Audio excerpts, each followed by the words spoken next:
Hey, friends, and welcome to the podcast. And I am thrilled you've joined for today's discussion on women in STEM. Today, you'll hear a conversation I had with Dr. Deepali Palta, who is an amazing leader, such a genuine human being, and an advocate for women in STEM.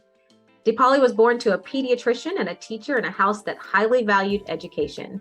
She went on to pursue an education in engineering, earning a Bachelor of Science degree and a Master of Science degree in engineering in India, and a PhD in material science and engineering from Georgia Tech. Go Yellow Jackets. Her career journey has been a fantastic non-linear path of critical experiences spanning the entire enterprise, including innovation, annual plan delivery, foresights and technology scouting, sustainability, strategy, portfolio management, and organizational capability across diverse business constructs and multiple geographies. Each role has prepared her for bigger challenges, leading to her current assignment leading value transformation and digitization. Dr. Deepali is a lifelong STEMinist and asks what if and why not to inspire disruptive thinking. She is committed to sustainability, diversity, and unlocking the potential of others. This is a fantastic conversation with so much guidance and advice on really building a career you love and also advocating for girls and women in STEM careers. So thank you so much for joining and enjoy. Now available, you deserve to love your job. How to find your purpose and enjoy your life. You may not have learned this growing up, but you deserve to love your job. You will spend more time at work than in any other activity in your life, and you deserve to love it. Research tells us that people who love their work are twice as likely to enjoy their life. This book will help you create a blueprint to help you fulfill your purpose, love your job, and live the life you were designed to live. Now available at Amazon.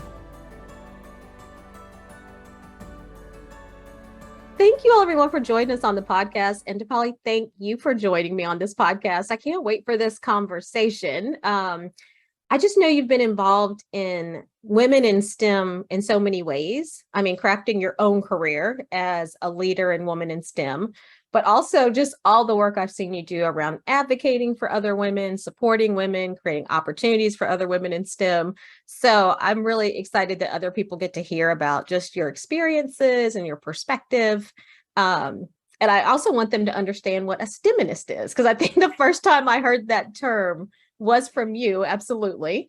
And so I just want people to walk away with an understanding of what it takes to thrive as a woman in STEM, which you've certainly done and helped other people do as well. So thank you for joining.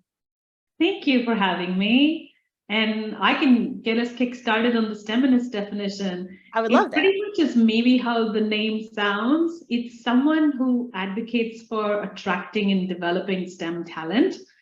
In my case, while all STEM talent is important, I selfishly focus on women talent more. Because, if you see the stats and all, you'll see that's where a bigger burning platform exists to one, bring the women in STEM and keep them in STEM. So yeah, that's where I've taken the STEMinist definition. I'm not the one who created the definition, it already existed. But yeah, I loved it when I read about it in an interview, and I'm like, yep, I can identify with that. Yeah, so that is you advocating for creating opportunities for women in STEM. And, for those who don't know, STEM is basically careers in science. It's an acronym. So science, technology, engineering, and mathematics. So just highlighting that. And I wanted to start with just sharing some of the stats that you mentioned, because as I looked over them again, we've looked at them several times together, but as I looked over them again, it's like there's a mixed story. There's like progress in a lot of areas and still some significant challenges in areas as well. And so just a few stats for everyone to kind of get a feel and a context for what you were saying about the challenges for women in STEM. So one of the stats, and this is a lot from the Census Bureau and also a study around just secondary education, but women represented 45% of students majoring in STEM fields in 2020, which was up from 40% in 2010 and 34% in 1994, which sounds like a lot, if you think about 45% majoring, but it's definitely different by focus areas. So when I look at 48% of the degrees were math and stats, 63% of the degrees in biological medical sciences, and then 83% were in things like health and social sciences. I don't know if all STEM professionals would consider social sciences STEM. Being a social scientist, I can say this. I don't know if you would all consider social sciences one of the hardcore STEM areas, but that's where we see the most women. But when we look at areas like computer and information science, engineering, one of your specialties, it's much less. So women represent 16% of the bachelor's degrees in computer and information sciences, and 21% of the degrees, bachelor degrees in engineering and engineering technology. So there's progress, but more progress in certain areas than others. And then it's like a funnel. So we have a lot of women interested in college, but as you know, as you get into the actual career, how many people actually stay in STEM is less. And so Census Bureau said that women represent 27% of people actually working in STEM in 2019. And again, most of that's healthcare, social sciences, life sciences. And when you look at engineering, it's only 15% of the people working in engineering and 26% of those in computer science. So progress, yes. Challenges, yes. And I know none of that really surprises you.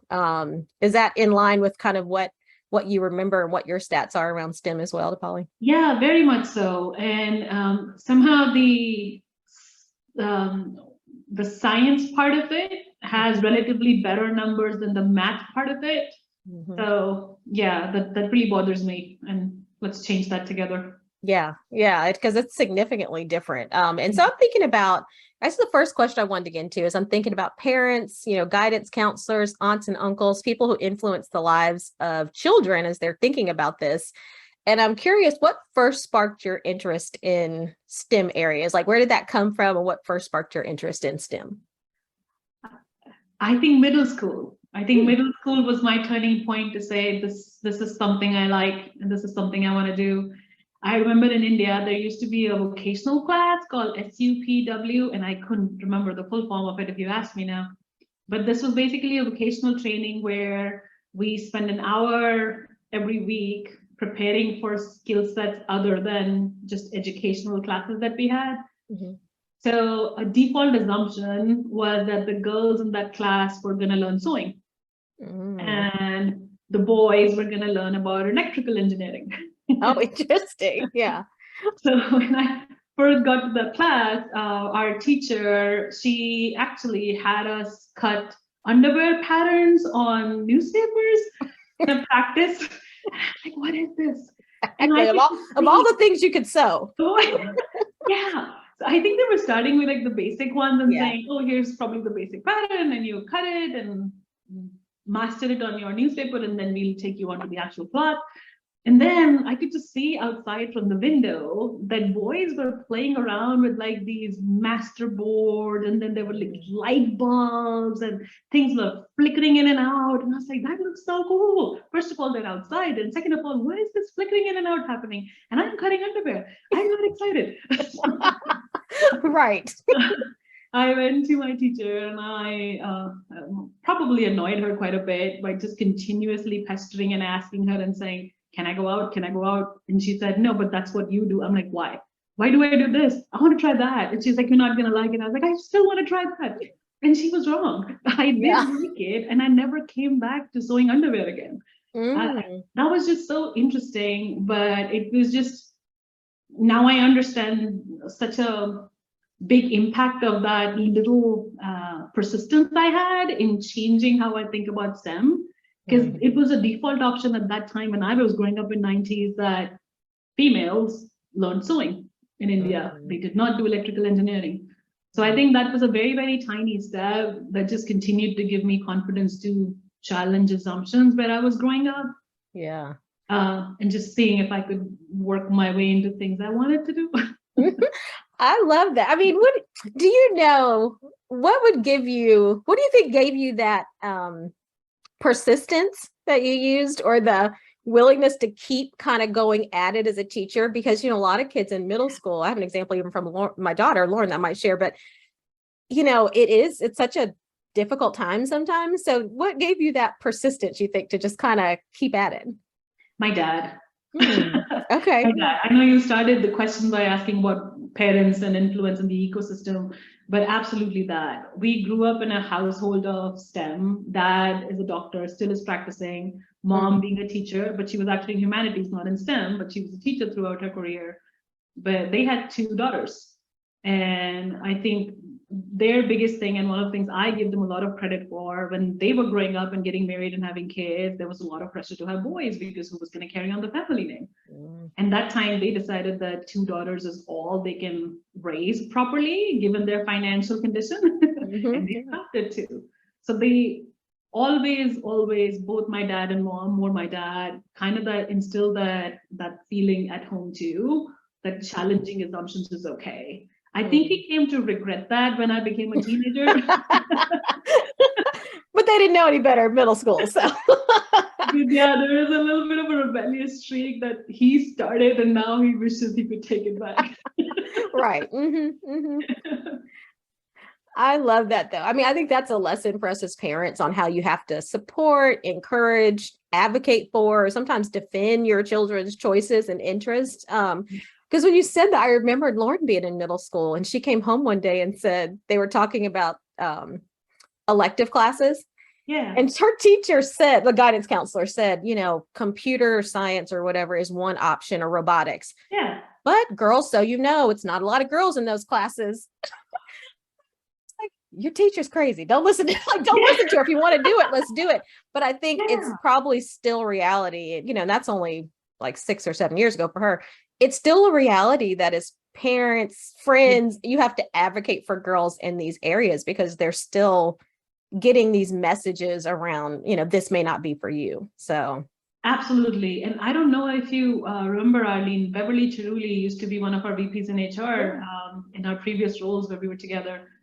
And she used to say, if you know what 1 + 1 is, you can do math. There was no reason for you to shy away from math. And I really, really like the simplicity and the depth in what she said, and how we sometimes discount our own ability and how good and capable we are or can be just by a little discouragement that we've gotten along the way.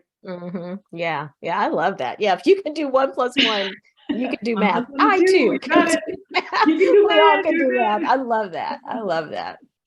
So then let me ask you this. As you think about, you went through high school and college, part of the research says that the further girls go on into high school, college, careers, the fewer interest, the lesser there are interested in STEM. What do you think sustained that for you? What, either in high school or college, because you went on and got your PhD, what sustained that interest for you over time when you were probably continuing to get those messages around what girls or boys should be doing? Yeah, I think I started to answer that with the family environment already a little bit. I think the power of challenging assumptions was very cool. And quite frankly, as I went from middle school to high school, I realized that the power of challenging assumptions and asking the why and the why not was a lot more in science than there was in history. I was looking back. I wasn't looking ahead. So I naturally got inclined to those a lot. And I didn't even realize that why and why not were my favorite questions to ask, and they still are. So these projects and these subjects just provided me more opportunity to ask those questions again and again. So it kept my interest. But quite frankly, what gave me the encouragement, other than my parents, was the fact that I was surrounded by kids of different age groups. My dad was in the army, so I'm an army brat. So we moved around quite a bit. Every 2 years, we changed schools, we changed teachers. I got to hear different perspectives. By hook or crook, they were just there. So I think in army settings, it was like a moment of pride when the son or the daughter was graduating from high school to say, what college are they going to? What are they going to become? So you were constantly surrounded by these conversations about what the kids were doing and what they were pursuing. So getting that exposure early on from the kids, not from parents, not from teachers, but from the kids and some elder kids that I respected and I could relate with, helped a lot. So I think for me, that was the biggest sort of unlock, if you will, growing up and listening from people my own age on the possibilities that they're exploring and maybe what they're liking and what they're not liking, and just opening up my world on what it could be. Mm-hmm. Yeah, that's interesting. I didn't even know you were an Army brat. I Oh, was an Army brat. How did we not know this and all that?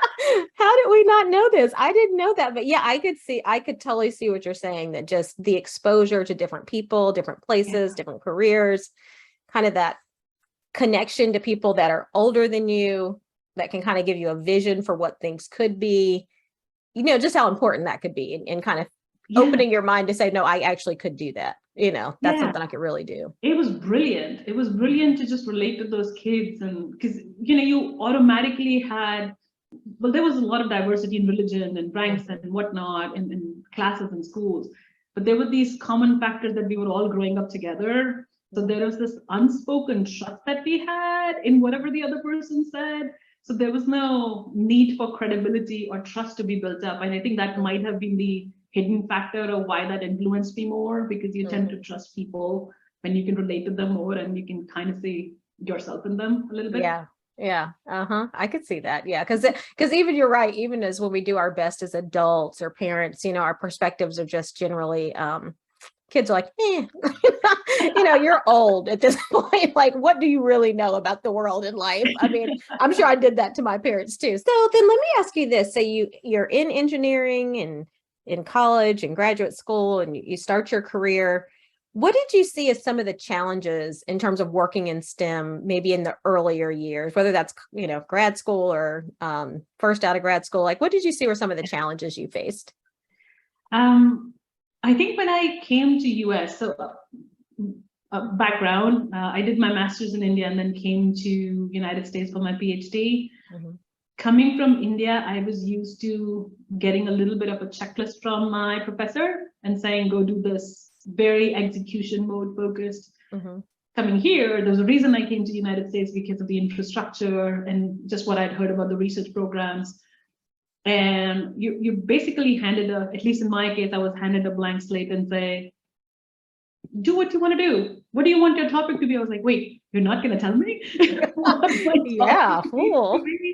And he was great. My professor David was great, because he said, you're going to spend about 3 to 5 years of your life. I do not want to dictate what your topic should be. That should be something that comes naturally to you out of interest on what you work on. And that was really, really smart guidance and coaching. I didn't like it at that time, but that's exactly what we needed. So just going through that transition of thinking for myself was huge.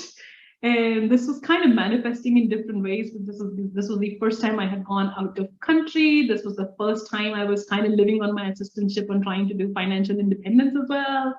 I had scholarships before, but this was like a whole different ball game on cooking for yourself, thinking for yourself. There was just a lot of for yourself. So I enjoyed it, but it was a learning experience to get to a stage where I was like, okay, I think I'm reaching a steady state here. It's a little wobbly in the first 6 to 8 months for sure. Yeah. Once I got through that, I found it again tough. I think one of my first challenges was thinking about how do you transition from a PhD student to a process engineer in corporate America.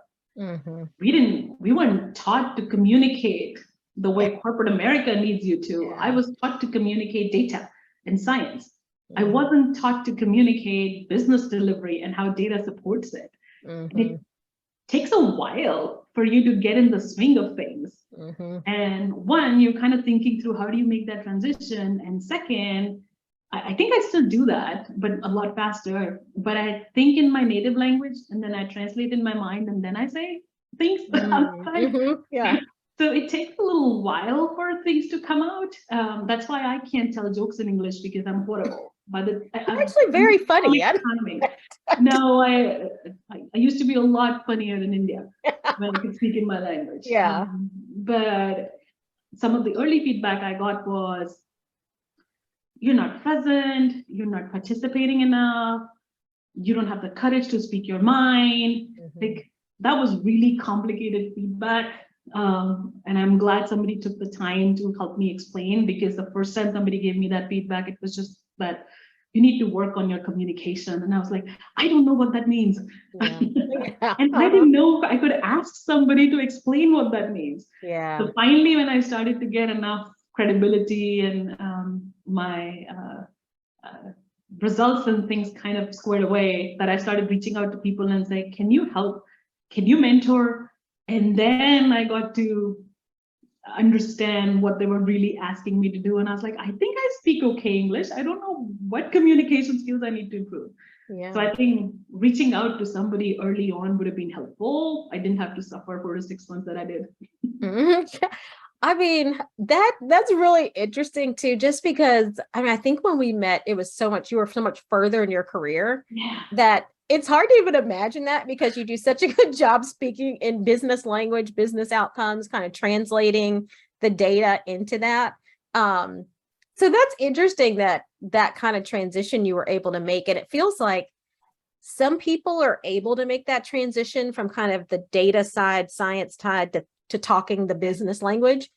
And then that's an accelerator for some people's careers. And some people, it's like, it's really hard to make that transition. And I feel like they never do. And it sounds like mentors was one thing that was helpful. Was there anything else that helped you kind of figure out how to translate those two worlds, like the engineering data science world into the like language of business kind of world?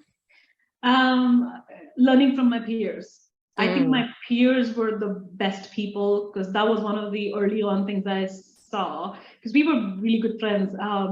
The 6 or 8 of us who joined together, we would constantly have lunches together and talk about our sorrows and complaints and also things that were going well.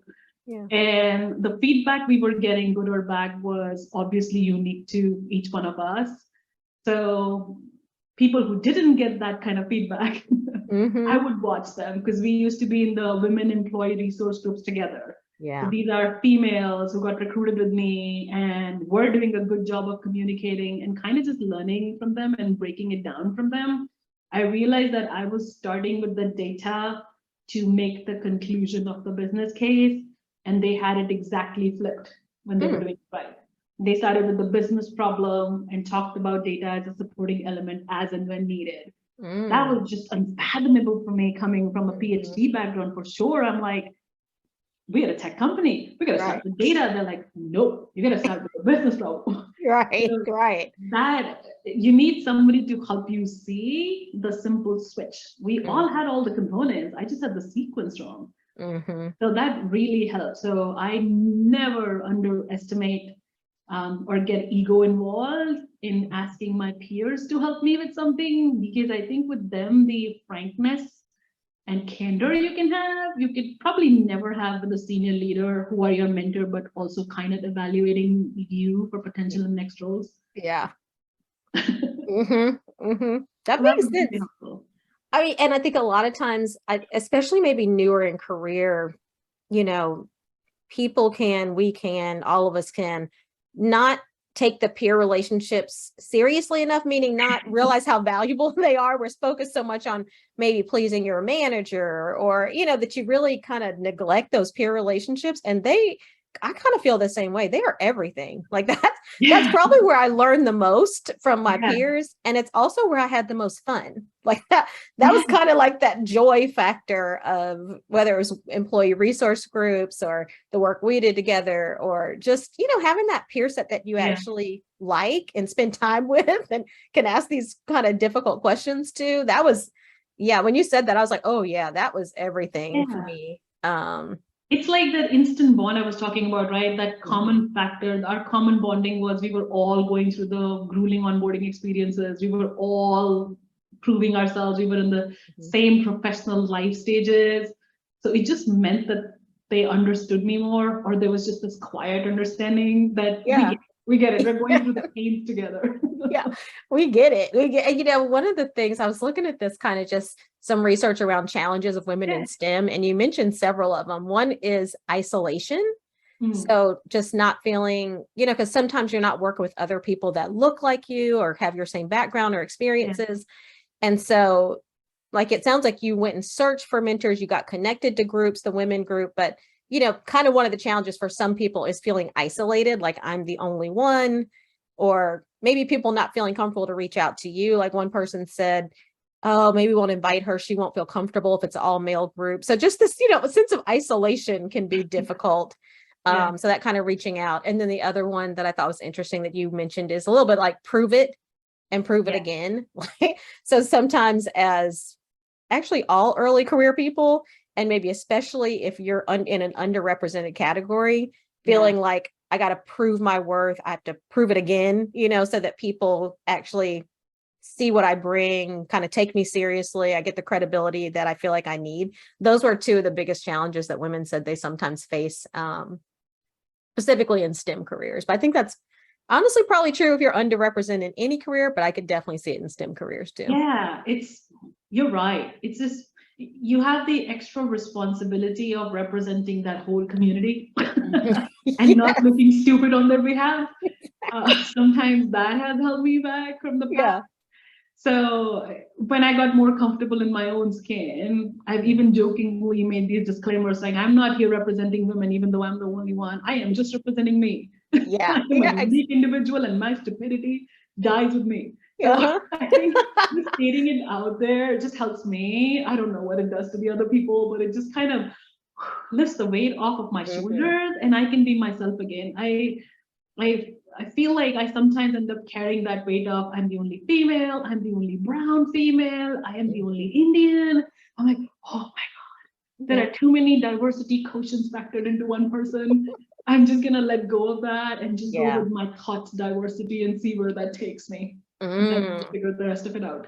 It's hard. Oh, I love that. You're right. It's like, take the weight off, just be you, like you're enough, like just show up as you are and you're enough, and what they take from that, you can't control anyway. So I love that. Yeah. How you take the weight off.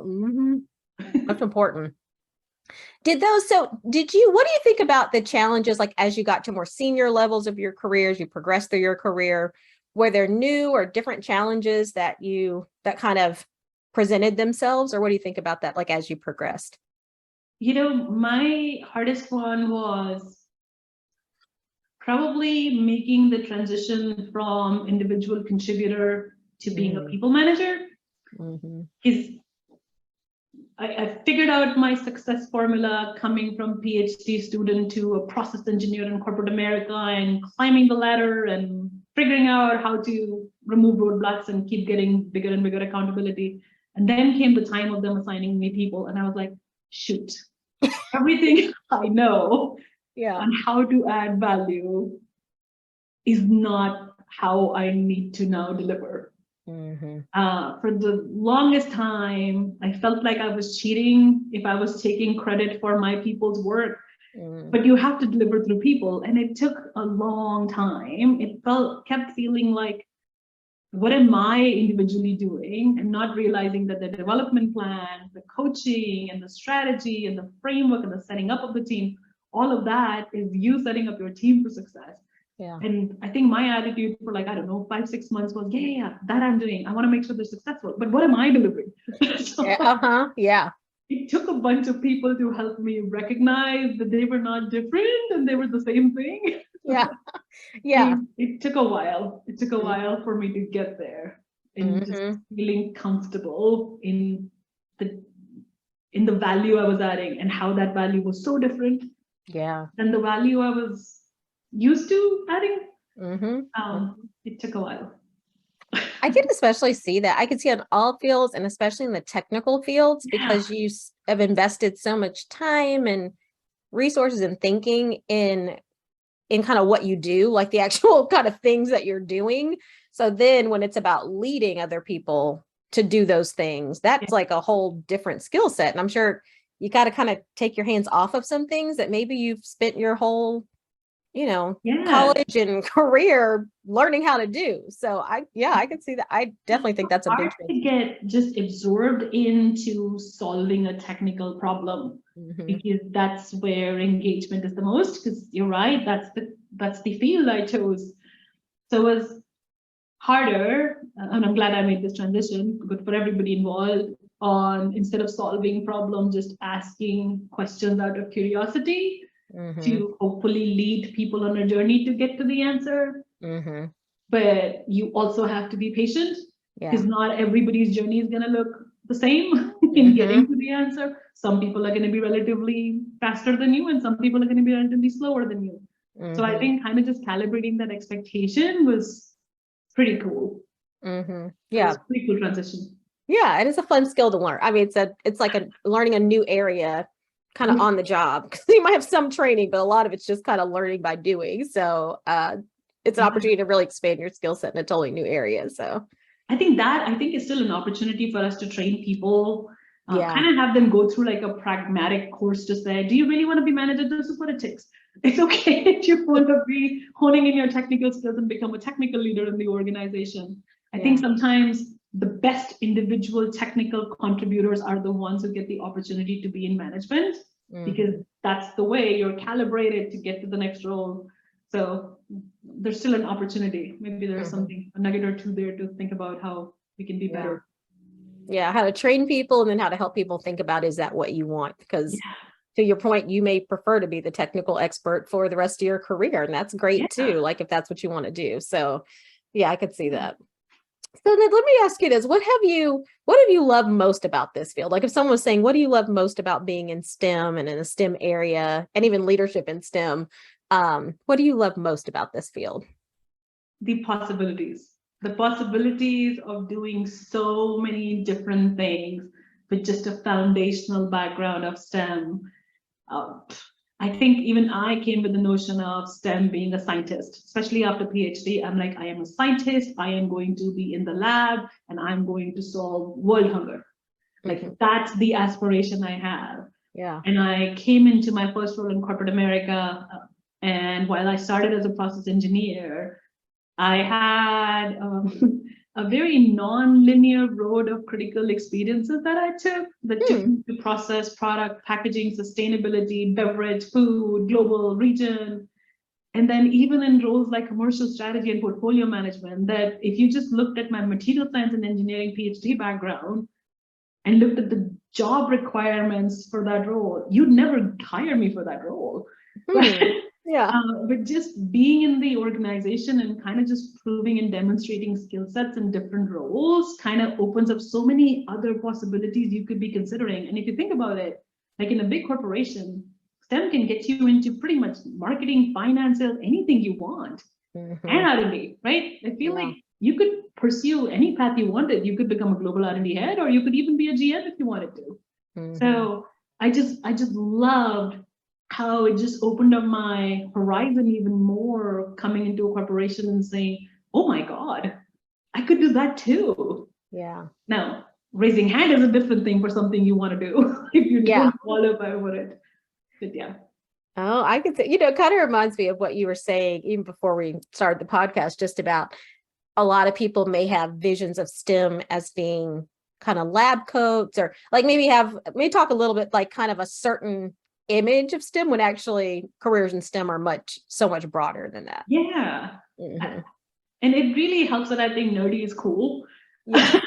Honestly, it's cool everywhere now. It's like, I think when we were growing up, maybe it wasn't, but somewhere around the tech area, Facebook, somewhere in there, nerdy became cool. So I think so too. I mean, if you think about all the tech giants, and especially, when even in Georgia Tech, when people were showing up for career fair, I remember as a professional, we showed up in business casual attire to hire people that were way smarter than us to take the corporation even forward. And then we had Tesla right next to us, and they were wearing like jeans and t-shirt, and the jeans had holes in them. And I was like, when did tech become cool? Exactly. It's like, wait, I can do that. I want to do that. I want the jeans and t-shirt job. Yeah.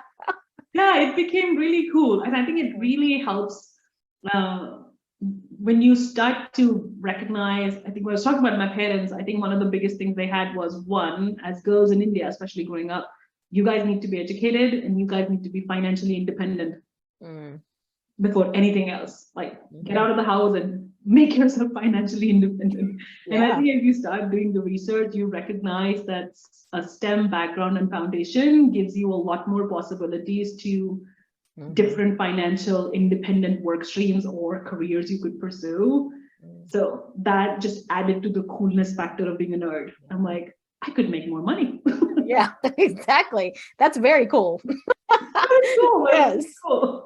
That is very cool. And that's one reason I think there's so much passion too around just girls and women considering careers in STEM, because so many of them are so in demand, and very financially lucrative. So it's like, if you have both of those and you enjoy it, like let's not be doing other things. This is a real thing you can do. Like if you want to, if this is something you enjoy, I mean, gosh, there's so many opportunities for it. I mean, everywhere, to your point, corporate, education, academic. I mean, you can take it almost anywhere.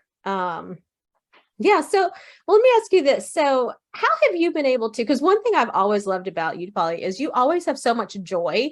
Like we'd be in very difficult conversations sometimes. I mean, just all kinds of scenarios. And you always had this kind of joy in working.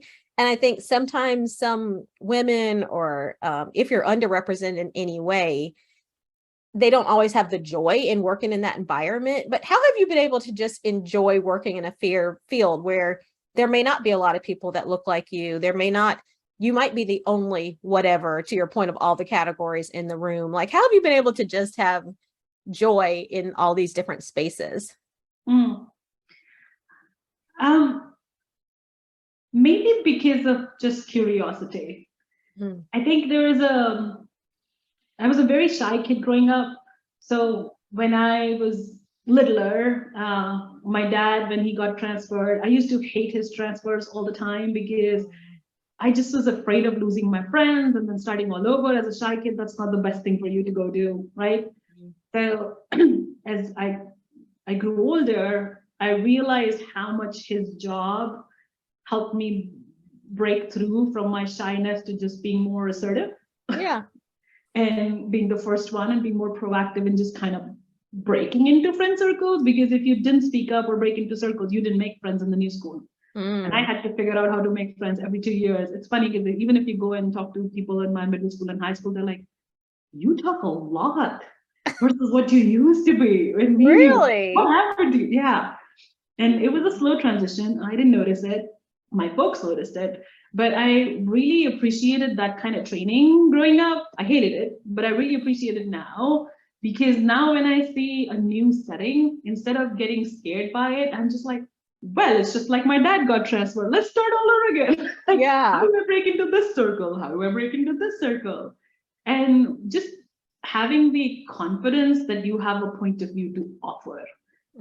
It takes a while to get there. This has been like my progression and slow journey. Sometimes I still have the imposter syndrome, but just kind of saying, if you've been put in that setting, if you've been invited to that meeting, it's because people in that meeting see your worth. And if you've been invited to that meeting and if you're sitting with them, why waste that chance? You've got something to say. I mean, if you don't have something to say, it's fine. But if you've got something to say, just because you look different shouldn't stop you. Because then you might be hampering the chance of other women like me being invited to that forum, because they might stereotype my response in that meeting to the community I represent in their mind. So it's again back to that responsibility that comes in. It comes in and goes. Like, shake it off, tell your opinion. Oh, did I mess it up for everybody else? I don't know. Oh, that is the reality. Yes. So just kind of finding ways to break in have been helpful. And just knowing that you belong there has been helpful. What's the worst that can happen? They may not like something you've said. I don't like a lot of things they say. Exactly. Right. Exactly. That is so true. How many times do you go to a meeting and love everything somebody says? You don't. So yeah, this just kind of willingness to, put it out there, put your perspective out there, put your point of view out there. And I love that you're there for a reason. So we are. And I think it's just the sooner we can let go of the notion that we look stupid, the more comfortable we will be in any setting, to be honest.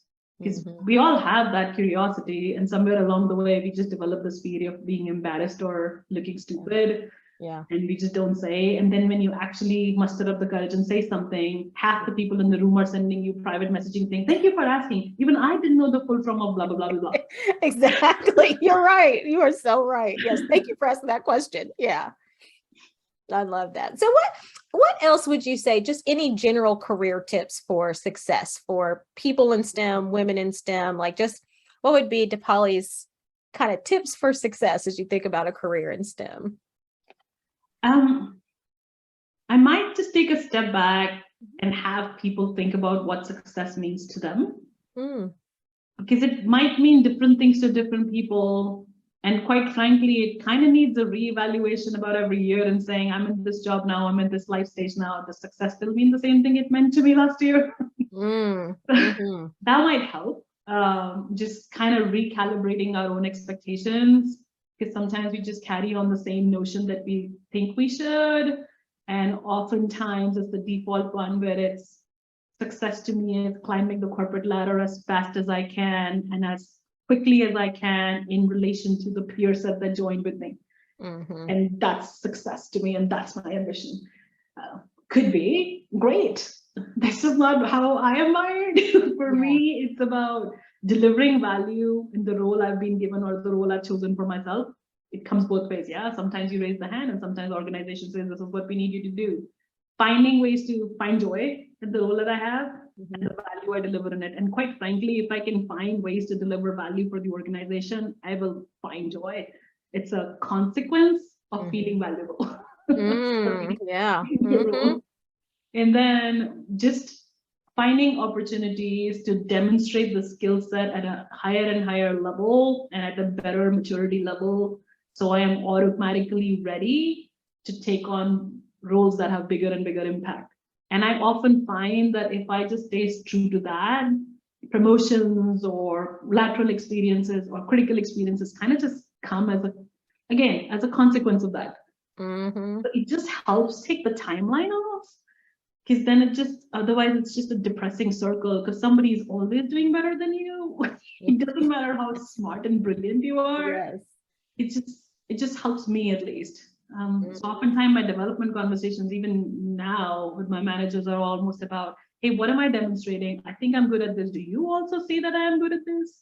And how do I keep showing you this in a broader and broader impact? Can you help me create opportunities for myself and my team to show this in a bigger scale? And that will automatically create, hopefully, awareness and opportunities for you with a different set of stakeholders that you didn't have access to before. That is honestly like what success means to you, like your idea of starting with that. That is a very deep question.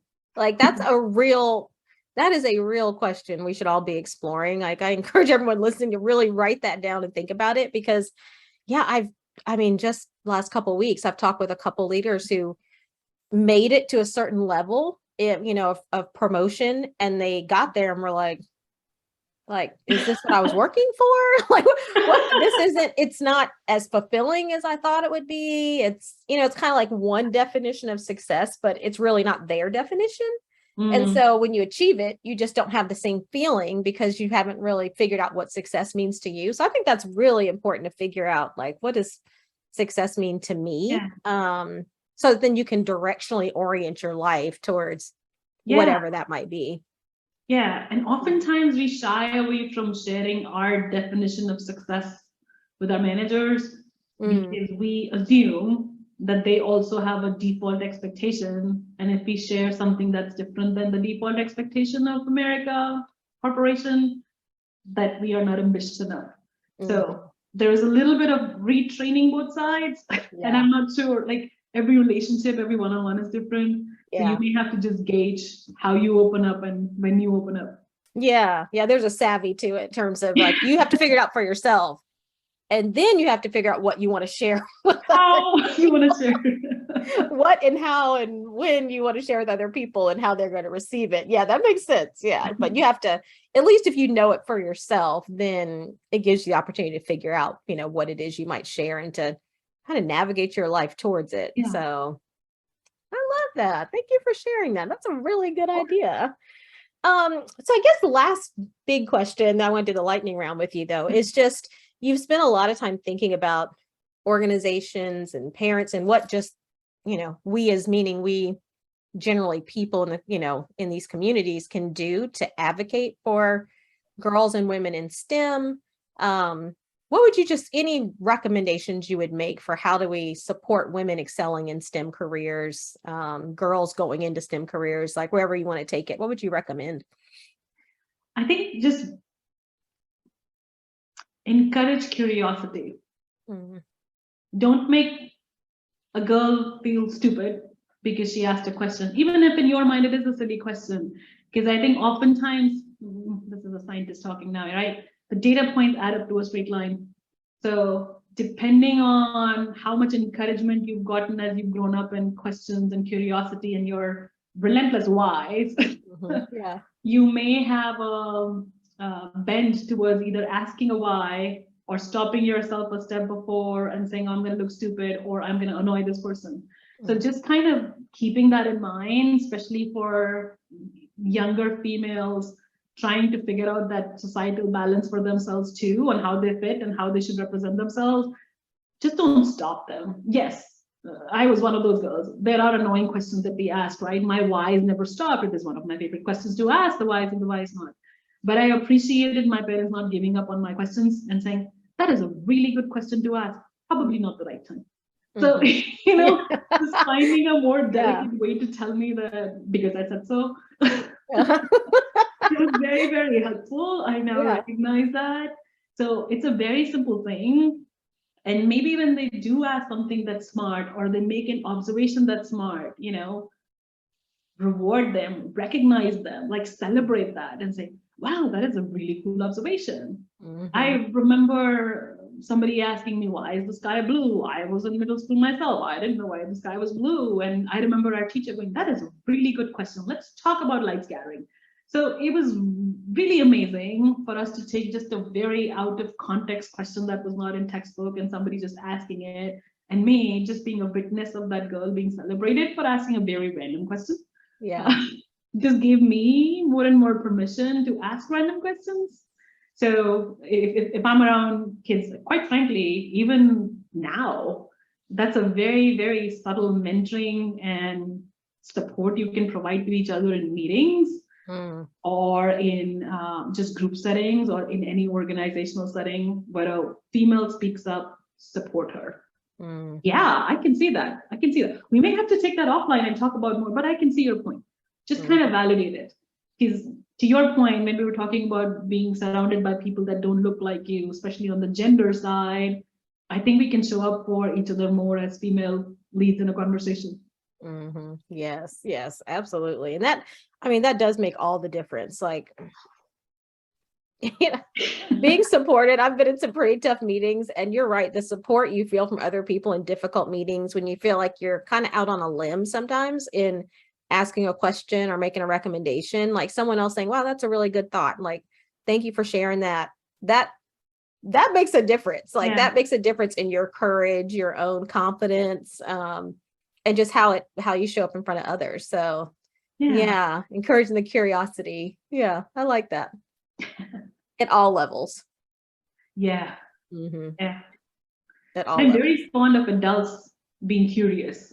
Like, it just gives me so much joy when I see an adult asking a very simple question that they've always wondered about, but they finally found a safe environment to ask that question. So that's one of my favorite things to do is how can I make people feel as comfortable as they can so that they can be stupid and silly? Because oftentimes that's where inspiration and breakthrough ideas come from. So yeah, there is an obligation and a responsibility to create these safe environments where people can bring their whole selves and talk and challenge their managers. Which again, like my father, I'm realizing I've given my team too much freedom to challenge me. Yes, I'm sure they love it. I'm sure they love it. Yeah. Oh, I love that. And just encouraging curiosity. I'm gonna try to do that myself because it's, you know, the more you, I'm gonna say, quote, no, more you quote unquote know, the easier it is to kind of shut people down with their ideas and thoughts and questions, you know, with what you consider to be the answer. So it's actually sometimes even harder as an adult to encourage that curiosity in younger people or even other people our own age. So yeah, I love that as a challenge.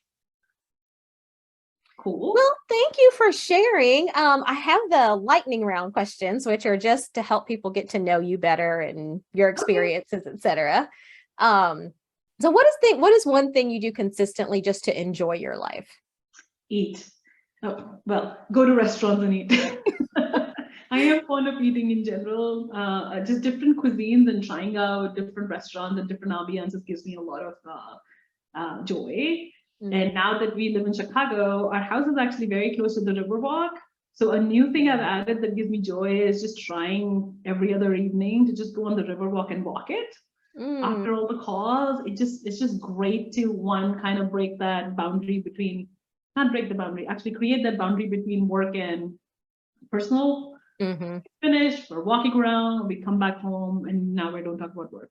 So it's really helpful to kind of create that balance for me. Yeah, I could see that. Okay. What is one tip you would give college students that are interested in STEM careers? A college student, what's something you might tell that age group?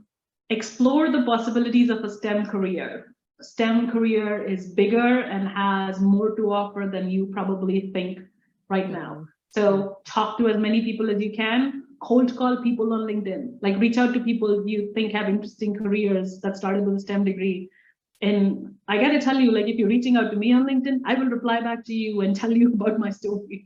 So don't be afraid. You have no idea how many LinkedIn connections I've made just by being interested in their profile and reaching out to them. That's a good idea, and a real like tangible way to use LinkedIn as a tool, as opposed to just connect. And I've been, as you say that, I don't know if college students realize this, but I don't know many professionals that would say no to that. Yeah, exactly. Like you just kind of have an interest in helping. And yeah, I mean, this is how we pay forward, right? None of us got here by ourselves. We all had help. So now that we've reached somewhat of a decent point in our career, this is a great time for us to pay forward. Yeah, I don't know. People should do that because I don't know if I think as a student, sometimes you think, oh, they're busy, they're working. What's the worst that can happen? Exactly. What's the worst that could happen? And sometimes it's a nice deviation from your normal work. Like I've had people reach out to me to say, hey, I'd like to learn more about IO psychology. I'm like, call me. Like, let's talk. Because it's another way of, it's like another engagement factor for being in your career. So that's a really good idea. I love that. And then last question, what's a word of wisdom or piece of advice that you live by? Not my lines. And I heard it first on Ted Lasso. Yes. Being curious and not judgmental. So he says that to his team, be curious and not judgmental of things you don't understand. So I really, really like that. Really like that. It's a great reminder when I'm in uncomfortable and difficult situations to continue to remind me when people's views don't match my values, my core values. It is a really, really good environmental kind of societal reminder to be curious about why they think the way they do. And of judging them for the view that they have. Gosh. And in today's environment, especially if I think in the US political environment and some other countries' political environments as well, wow, we could all learn a lot by that.